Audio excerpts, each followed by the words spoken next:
یہ بد نصیب اور بدبخت علماء سے اتنا خائف ہے، چونکہ علماء ہی وہ ہیں جو اس کی ساری خباثتیں، اس کی منافقتیں، اس کے جھوٹ، اس کے پول کھولتے ہیں۔ میں اس سے پوچھتا ہوں، اگر آپ کو کچھ کیسز بعض علماء کے نظر آئے ہیں تو کیا آپ کو یہ کیس سکولوں کے ماسٹر اور ٹیچرز کے نظر نہیں آتے؟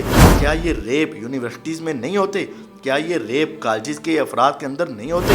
ہمیں تیری باڈی لینگویج سے ہمیشہ منافقت کی بو آتی ہے، ہمیں تیری باڈی لینگویج سے ہمیشہ جھوٹ نظر آتا ہے، بلکہ تیرا تو جھوٹ آیا نظر آتا ہے۔ اتنا ظالم ہے، اس نے امام ابن کثیر رحمہ اللہ کے اوپر بھی بہت بڑا بہتان لگایا اور ایک سکین لگا کر بھی جھوٹ بولا۔ علماء کی دشمنی میں کہاں تک چلا گیا کہ قرآن کی تفسیر کے اندر تحریف کر دی، اور علماء اس کے اعصاب پر اتنا چھائے تھے کہ علماء کو کافروں کے ساتھ ملانے کی اس نے جسارت کر دی۔ اصل دشمنی مرزے کی ابو بکر معاویہ کی ذات سے نہیں ہے، ان کے جو دو نام ہیں نا، یہ مرزے کو سونے نہیں دیتے اور مرزے کو تڑپا کر رکھتے ہیں۔ انہوں نے ابتسام الہی ظہیر صاحب کے اوپر جھوٹا الزام لگایا کہ انہوں نے ان کو دباؤ ڈالا اور ان کو پریشرائز کیا۔ یہ تمہارا جھوٹ ہے جو کبھی ثابت نہیں ہو سکے گا۔ بسم اللہ الرحمن الرحیم۔ معزز ناظرین و سامعین، انجینئر محمد علی مرزا ہمیشہ ہی اسلام اور اہل اسلام کی دشمنی میں پیش ہوتا ہے، اور ہم آپ کو ہمیشہ یہ کہتے ہیں کہ کسی کی داڑھی اور پگڑی کے اوپر جا کر اپنے ایمان کا اور اپنے عقیدے کا فیصلہ مت کیجیے گا۔ ہمیشہ سے سبائی ٹیم عبداللہ بن سبا سے لے کر استر نخی اور استر نخی سے لے کر مرزا تک، یہ ہمیشہ ہی ان کا وتیرہ رہا ہے کہ ان کا ظاہری گیٹ اپ تو اسلام کے ساتھ ہوتا ہے، لیکن زبانیں ان کی ہمیشہ اسلام کے مخالفوں کے ساتھ ہوتی ہیں۔ اور اب بھی آپ دیکھ لیں، حرمت رسول کا مسئلہ ہو، گستاخ رسول کی صدا کا مسئلہ ہو، یا قادیانیت کا مسئلہ ہو، یا پھر صحابہ کا مسئلہ ہو، فلسطین کے جہاد کا مسئلہ ہو، سیکولر ہمیشہ مرزا کے ساتھ ہیں اور مرزا ہمیشہ سیکولر کے ساتھ ہیں۔ اور اب تو بات یہاں تک پہنچ چکی ہے کہ مرزا کے شیخ الاسلام اسحاق جھالوی صاحب جو اس دنیا سے جا چکے ہیں، اب ان کی مسند کا جو وارث اور مرزا کا جو ہم پلہ ہے اور مرزا کا ہم پیالہ ہم نوالہ ہے، وہ بھی یہ بات کہنے پر مجبور ہو چکا ہے کہ مرزا سے ہمارا اختلاف یہ ہے کہ یہ ہمیشہ سیکولر طبقے، ملحد طبقے، دین دشمن طبقے کے ساتھ کھڑا ہوتا ہے۔ اور حقیقت ہے، جب بھی آپ دیکھیں گے آپ کو اس کا حلیہ ظاہری طور پر مسلمانوں والا، لیکن اس کی زبان آپ کو اہل اسلام کے خلاف چلتی نظر آئے گی، اور ہمیشہ یہ فرقہ واریت کے خلاف زبان چلاتے ہوئے اسلام اور مسلمان کا بھاشن دیتا ہوا۔ لیکن جو افراد اہل اسلام کا دفاع کر رہے ہیں اور بغیر کسی فرقہ واریت کے مسلمانوں کا دفاع کر رہے ہیں، اور ایتھیسٹ کے خلاف، لبرل کے خلاف، سیکولر کے خلاف، ملحدین کے خلاف اسلام کی حقانیت کو ثابت کر رہے ہیں، قیصر راجہ صاحب ہو، مفتی یاسر واجدی صاحب ہو، یوتھ کلب ہو، مرزا ہمیشہ آپ کو ان کا مخالف نظر آئے گا، اور وہ بھی اس کے مخالف نظر آئیں گے۔ اگر ان کی سٹیٹمنٹ ایک ہوتی، یہ اسلام کا نام ہی لیتا ہوتا، تو کبھی ان کا آپس میں اختلاف نہ ہوتا۔ اور حال ہی میں دیکھیں، اس نے اسلام اور اہل اسلام کی دشمنی میں اور علماء کی دشمنی میں کہاں تک چلا گیا کہ قرآن کی تفسیر کے اندر تحریف کر دی، اور علماء اس کے اعصاب پر اتنا چھائے تھے کہ علماء کو کافروں کے ساتھ ملانے کی اس نے جسارت کر دی۔ لوط علیہ السلام پریشان تھے کہ یار یہ لڑکوں کی شکل میں اتنے سارے لڑکے آئے ہیں مدرسے کے اسٹوڈنٹ، تو کہیں یہ مولویوں کے ٹائے نہ چڑھ جائیں۔ ظاہر ہے ایک پیغمبر نے اسی طریقے سے سوچنا ہے، ان کی قوم یہی کام کر رہی تھی، تو بڑے پریشان ہوئے۔ ان کا تم لوگ اجنبی معلوم ہوتے ہو، تمہیں پتہ ہی نہیں ابھی علماء کے ہاتھ نہیں لگے ہوئے۔ نعوذ باللہ من ذالک فنجعل لعنت اللہ علی الکاذبین، جھوٹوں پر اللہ کی لعنت اور لعنتیوں پر اللہ کی دوبارہ لعنت۔ لوط علیہ السلام پر بہتان، قرآن کی تفسیر میں بہتان، علماء پر بہتان۔ کہہ رہا ہے کہ لوط علیہ السلام نے کہا کہ کہیں یہ بچے علماء کے ہتھے نہ چڑھ جائیں، مولویوں کے ہاتھ نہ آ جائیں۔ کتنا بڑا جھوٹ! اور غور کریں اس جملے کے اندر، وہ علماء جو نبیوں کی مسند کے وارث، وہ علماء جو قرآن و سنت کے وارث، وہ علماء جو نبیوں کے وارث ہیں۔ ان العلماء ورثۃ الانبیاء، قرآن کہتا ہے انما یخشی اللہ من عباد العلماء۔ نبی کریم صلی اللہ علیہ وسلم فرماتے ہیں علماء کی مثال 14ویں رات کے چاند کی طرح ہے۔ ان فضل العالم علی العابد کفضل القمر لیلۃ البدر علی سائر الکواکب۔ لیکن یہ بد نصیب اور بدبخت علماء سے اتنا خائف ہے، چونکہ علماء ہی وہ ہیں جو اس کی ساری خباستیں، اس کی منافقتیں، اس کے جھوٹ، اس کے پول کھولتے ہیں۔ آخر اس نے علماء کا نام کیوں لیا؟ علماء اس کے حواس پر اتنے چھا چکے ہیں کہ رات کو بھی اور دن کو بھی صرف اس کو علماء ہی یاد آتے ہیں۔ میں اس سے پوچھتا ہوں، اگر آپ کو کچھ کیسز بعض علماء کے نظر آئے ہیں تو کیا آپ کو یہ کیس سکولوں کے ماسٹر اور ٹیچرز کے نظر نہیں آتے؟ آج تک تیری زبان سکولوں کالجز کے خلاف کیوں نہیں نکلی؟ آج تک تیری زبان یونیورسٹیز کے خلاف کیوں نہیں بولی؟ کیا یہ ریپ یونیورسٹیز میں نہیں ہوتے؟ کیا یہ ریپ کالجز کے افراد کے اندر نہیں ہوتے؟ کیا یہ ڈاکٹروں میں یہ ریپ نہیں ہوتے؟ کیا یہ ججز کے اندر نہیں ہوتے؟ کیا یہ پولیس افسران میں نہیں ہوتے؟ کیا یہ تاجروں میں نہیں ہوتے؟ کیا یہ عوام الناس میں نہیں ہوتے؟ ہاں، ہر جگہ پر اچھے افراد بھی ہیں، ہر جگہ پہ برے افراد بھی ہیں، ہاں ہر جگہ پہ نیک بھی ہیں، ہر جگہ پہ بد بھی ہیں، لیکن تم نے خاص کر علماء کا نام کیوں لیا؟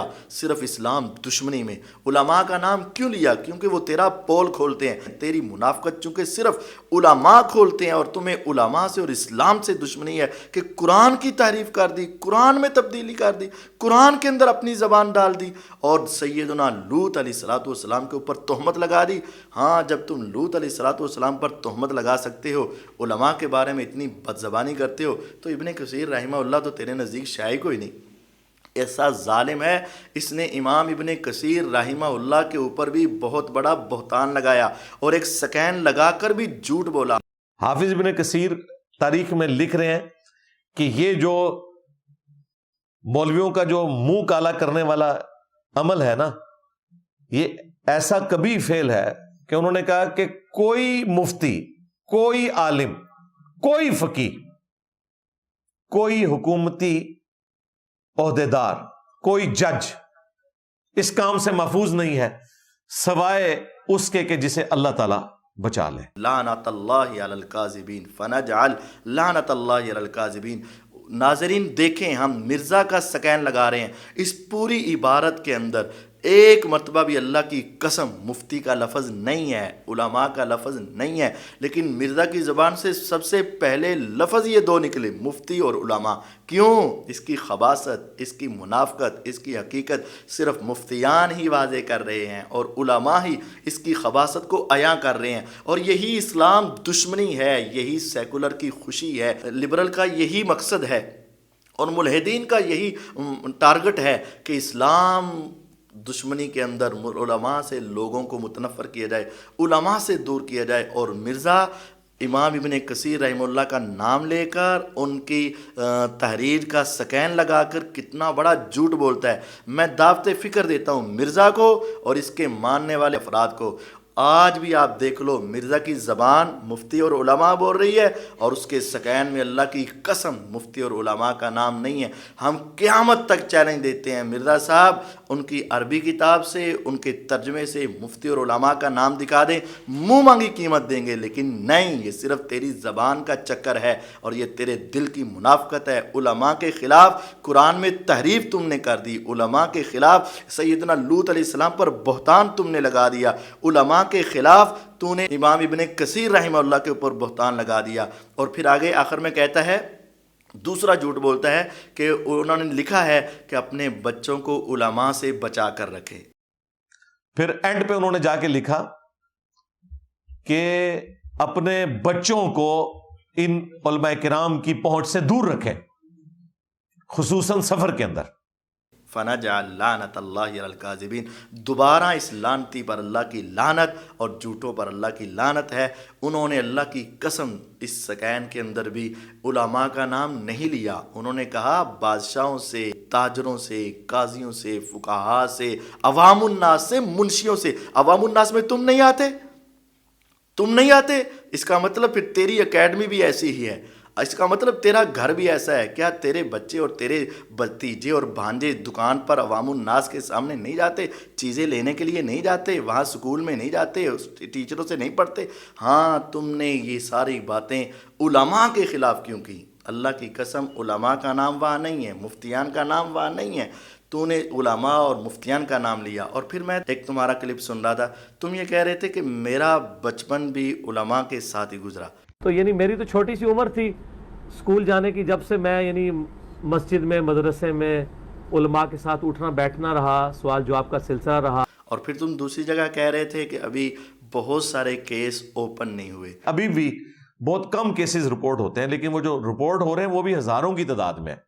تو میں آپ سے ایک پرسنل بات کرتا ہوں اور قسم اٹھا کر کرتا ہوں, قسم باللہ, دل کے ساتھ, کہ اگر تمہارا بچپن علماء سے گزرا اور تم کہہ رہے ہو ابھی بہت سارے کیس اوپن نہیں ہوئے, اگر تمہارے ساتھ بھی کوئی ایسا مسئلہ ہے تو مجھے بتائیے گا. انشاءاللہ, اللہ کی قسم اٹھا کے کہتا ہوں, تمہارے حق میں کھڑے ہوں گے اور اس قاری کے خلاف, اس مولوی کے خلاف پوری احتجاج کریں گے اور آپ کا ڈی این اے ٹیسٹ کروا کر اس کو انشاءاللہ کیفر کردار تک پہنچا کر آئیں گے. کیونکہ تمہیں پتہ ہے کیس اوپن نہیں ہوئے اور تمہیں پتہ ہے کہ بچپن تمہارا مولویوں کے ساتھ گزرا ہے. لیکن اگر ایسا نہیں ہے, اور مجھے امید ہے ایسا نہیں ہوگا, تو پھر تمہیں علماء کے خلاف اپنی زبان بند رکھنی چاہیے. اور پھر یہ حال ہی میں تمہیں باقی کوئی کیس نظر نہیں آیا, تمہیں سانحہ بھاولپور نظر نہیں آیا, تمہیں یونیورسٹیز کے معاملے نظر نہیں آئے, تمہیں وہ اکیڈمی کا کل والا معاملہ نظر نہیں آیا, صرف مولانا ابو بکر معاویہ کے جھوٹے کیس تمہیں نظر آتے ہیں اور صرف علماء کو بدنام کرنے کے لیے جھوٹ اور بکواس بولتے ہو. علماء کے خلاف ابو بکر معاویہ حافظہ اللہ کے اوپر جو تاندلیا والا میں کیس ہوا, وہ اس بچے کے والد کا صلح نامہ موجود ہے, اور تم کہہ رہے ہو کہ بڑا ان کے اوپر وزن ڈال کے جوڈیشلی یہ وہ کر کے یا ان کو پریشان کر کے ایسا کیا گیا. نہیں, آپ دیکھیں علامہ ابتسام الہی ظہیر صاحب ان کے پاس گئے, سب کے سامنے ملے, ان کے علاقے کی پوری قیادت اکٹھی ہوئی اور وہاں بیٹھ کر اس سے بات چیت کی. جب بات تفصیل میں کی تو اس نے حلفیہ بیان لکھا, اس بچے کے والد نے حلفیہ بیان لکھا کہ میری غلط فہمی کی وجہ سے میں نے مقدمہ درج کروایا. وہ یہ نہیں کہہ رہا میرے بچے سے زیادتی کی وجہ سے, میرے بچے سے ایسے ہونے کی وجہ سے, وہ یہ حلفیہ بیان دے رہا ہے. اور جب وہ بچے کا والد حلفیہ بیان دے رہا ہے تو تمہیں کیا تکلیف ہے, تمہیں کیا تکلیف ہے؟ پھر تمہیں یہاں اپنے گھر میں بیٹھے کیسے پتہ چل گیا؟ اور تم کہہ رہے ہو اس کی باڈی لینگویج سے پتہ چل رہا ہے, اس کی زبان سے پتہ چل رہا ہے, اس کے کلمات سے پتہ چل رہا ہے. ہمیں تیری باڈی لینگویج سے ہمیشہ منافقت کی بو آتی ہے, ہمیں تیری باڈی لینگویج سے ہمیشہ جھوٹ نظر آتا ہے, بلکہ تیرا تو جھوٹ آیا نظر آتا ہے. لیکن جو تم نے ابتسام الہی ظہیر صاحب کے اوپر جھوٹا الزام لگایا کہ انہوں نے ان کو دباؤ ڈالا اور ان کو پریشرائز کیا, یہ تمہارا جھوٹ ہے جو کبھی ثابت نہیں ہو سکے گا. اس آدمی کا, بچے کے والد کا یہ حلفیہ بیان ہے کہ معاملہ غلط فہمی کی بنا پر ہوا, اس مقدمے کو خارج کیا جائے. جب وہ اس نے حلفیہ بیان دے دیا اور پھر دوسرا اس پر مقدمہ تیرے جیسوں نے کروایا کہ جناب وہ 6 تاریخ کو رات سے اغوا کیا اور اس کی فوٹیج بھی آ گئیں, اور 7 تاریخ کو اس کے اوپر مقدمہ ڈال دیا کہ یہ غلط کاری کرتے ہوئے پکڑا گیا. یہ تمہارے چکر اسی طرح کے ہوں گے.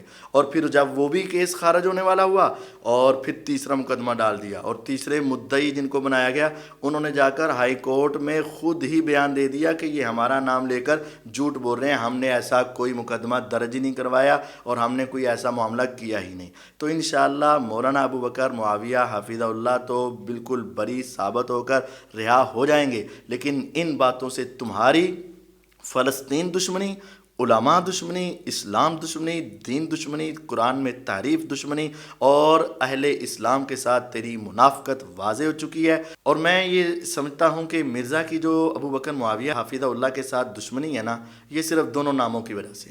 مرزا کے ہاں جو ابو بکر رضی کے بارے میں زبان درازی ہے کہ اگر وہ اب اٹھ کر آ جائیں تو خون کے عنصر ہو جائیں, ان کی وجہ سے ساری دنیا میں بیڑا غرق ہوا ہے. اور معاویہ رضی سے دشمنی ہے, اصل دشمنی مرزے کی ابو بکر معاویہ کی ذات سے نہیں ہے. ان کے جو دو نام ہیں نا, یہ مرزے کو سونے نہیں دیتے, ان مرزے کو تڑپا کر رکھتے ہیں. اصل دشمنی اس کے نام کی وجہ سے ہے. ہم اپنے سامعین و ناظرین سے کہتے ہیں حقیقت کا دامن, انصاف کا دامن تھامیے گا. اب تو اس کے بڑے بھائیوں کی گواہیاں آ گئی ہیں کہ مرزا اسلام دشمنوں کی صف میں کھڑا ہے. خدا را اب تو اپنے ایمان کو ضرور بچا لیجئے گا.